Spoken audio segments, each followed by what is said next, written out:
जय श्री कृष्णा, राधे राधे।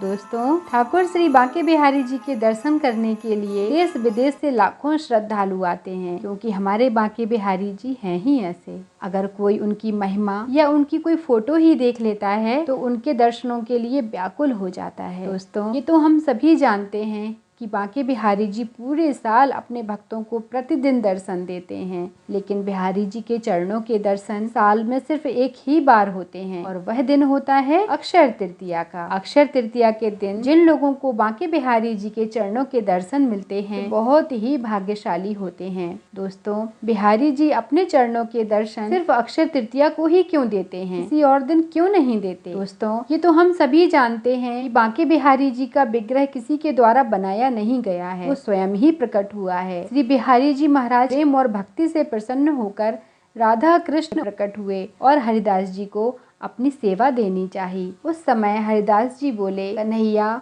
मैं तो तुम्हें लंगोटी भी पहना दूंगा तो भी चल जाएगा, लेकिन राधा रानी के लिए सुंदर सुंदर आभूषण और वस्त्र की व्यवस्था मैं कैसे करूंगा, कहाँ से लाऊंगा? मैं ठहरा एक सन्यासी आदमी, मेरा तो कोई व्यापार नहीं है, मैं कहाँ से व्यवस्था करूंगा? हरिदास जी की बातों को सुनकर राधा कृष्ण एक ही रूप में परिवर्तित हो जाते हैं और प्रकट हो जाते हैं श्री बांके बिहारी लाल के रूप में। बांके बिहारी जी राधा कृष्ण का एकाकी स्वरूप है, जो हरिदास जी के प्रेम के वशीभूत होकर प्रकट हुए। हरिदास जी ने अपने प्यारे का नाम कुंज बिहारी रखा, लेकिन जो भक्तगण थे वो बिहारी जी की सुंदर अदाओं को देखकर उन्हें बांके बिहारी जी कहने लग गए। स्वामी हरिदास जी एक विरक्त संत थे, उनके पास धन दौलत तो बिल्कुल भी नहीं थी, तो बिहारी जी की सेवा कैसे करते?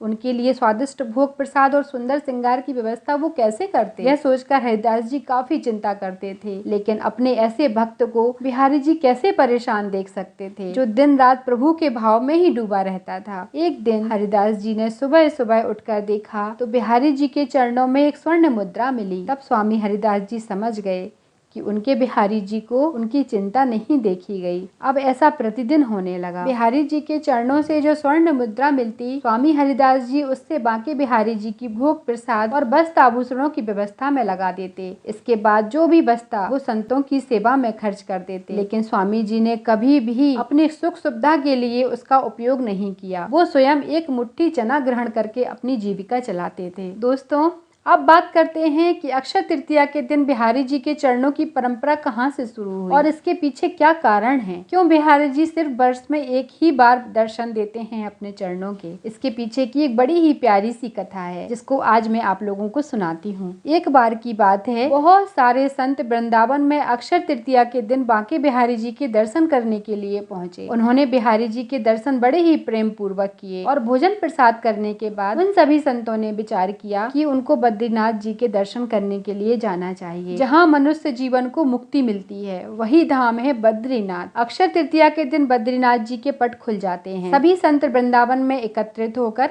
बद्रीनाथ जाने की तैयारी करने लग गए। जब ये बात स्वामी हरिदास जी को पता चली, तब स्वामी हरिदास जी को बहुत चिंता हो गई। स्वामी जी ने सोचा, अगर सभी संत वृंदावन छोड़कर चले जाएंगे और अगर बद्रीनाथ से ये कोई भी संत वापस नहीं लौटे तो वृंदावन तो बिल्कुल सूना हो जाएगा, यहाँ तो कुछ भी नहीं रहेगा। अब कुछ तो करना पड़ेगा। तभी स्वामी जी ने बिहारी जी से कहा कि आपके भक्तों की कुछ मांग है, उसे आप स्वीकार कीजिए। बिहारी जी ने हरिदास जी से कहा, आप बताइए संतों की मुझसे क्या मांग है? तब हरिदास जी ने कहा कि सभी संत वृंदावन से बद्रीनाथ जी के दर्शनों के लिए जा रहे हैं, लेकिन अब आप ऐसा कुछ कीजिए कि वो बद्रीनाथ ना जाएं और बद्रीनाथ जाने का जो फल है वो उनको यहीं वृंदावन में ही प्राप्त हो जाए, क्योंकि अगर मैं उनको बद्रीनाथ जाने से रोकूंगा तो मैं ये बहुत बड़ा पाप करूंगा, क्योंकि बद्रीनाथ में मनुष्य जीवन को मुक्ति मिलती है और मैं किसी की भी मुक्ति में बाधा नहीं बनना चाहता।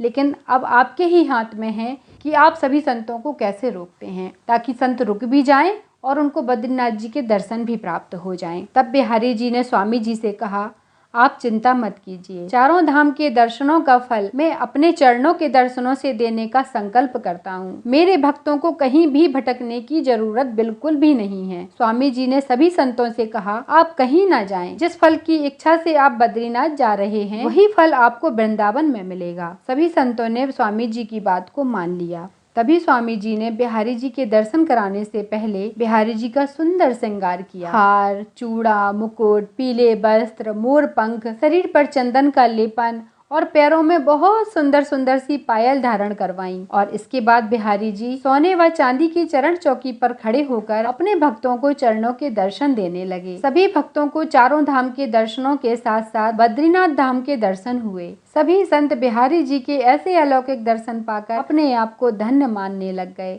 बिहारी जी के चरणों के पास चंदन का लड्डू रखा जाता है, जो सृष्टि का गोला माना जाता है, और इसका भाव सभी भक्त यही रखते हैं, मेरे प्यारे बांके बिहारी जी, सारी सृष्टि आपके इन्हीं चरणों में है और हम आपके चरणों में हैं। कृपया हमारा उद्धार कीजिए। ये लड्डू प्रसाद के रूप में भक्तों में बांटा जाता है।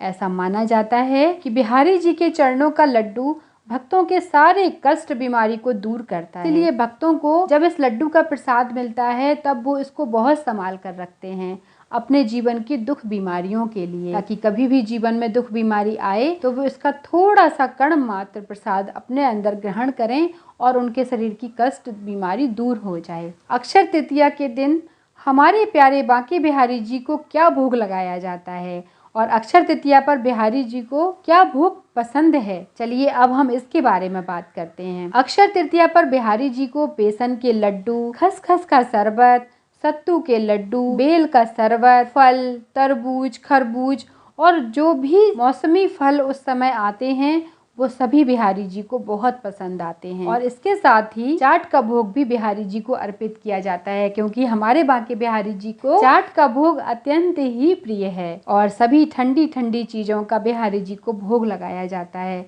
ताकि बिहारी जी को बिल्कुल भी गर्मी ना लगने पाए, क्योंकि हमारे बांके बिहारी जी बहुत ही नाजुक हैं, क्योंकि वो यशोदा मैया के लाडले बेटे हैं, वो हरिदास जी के प्यारे हैं। तो आप खुद ही सोचिए वो कितने कोमल हैं, क्योंकि जब हरिदास जी के संगीत से वो प्रकट होते हैं तो उनके संगीत में जितनी मधुरता थी उससे कहीं ज्यादा मधुरता बांके बिहारी जी में है। इसीलिए बांके बिहारी जी को गर्मी ना लगने पाए इस बात का विशेष ध्यान रखा जाता है। हमारे घरों में विराजमान लड्डू गोपाल को भी हमें अक्षय तृतीया के दिन यही सब भोग लगाना चाहिए।